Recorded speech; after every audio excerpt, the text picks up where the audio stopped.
So in my last video, I was sitting there trying to figure out why my Renogy inverter wasn't working. And they kind of helped me out a little bit for what they can. You know, they're across the United States and everything. But I figured out what was wrong, and I'll show you right now. So as we come to the inverter, oh, sorry, it's dirty.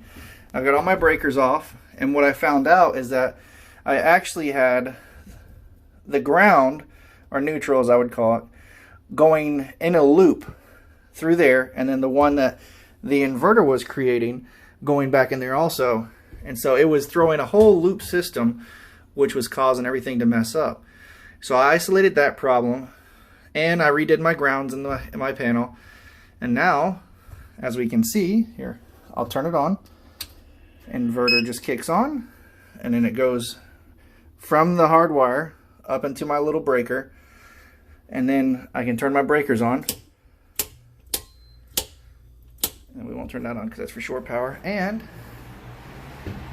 everything's working now. No ground fault. Everything seems to be working.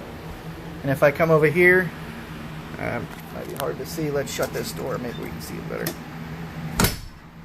We can see I'm drawing a whole bunch of amperage. I'm not creating a whole bunch of solar. So it seems like everything's working out just fine right now. And so it was not the equipment's fault. It was my fault for installing it wrong. So seems like it powers everything. It even powers up my AC unit if I turn it on. So right now I've got my AC on, I've got my refrigerator on, and my fan. And that AC's got a huge draw to it, and this baby's kicking out fine. So right now, actually the amperage went down. It said it's only 60. There it goes. It's climbing back up now. But everything seems to be working out just fine. So thanks for tuning in. Hopefully this helps anyone who has any issues.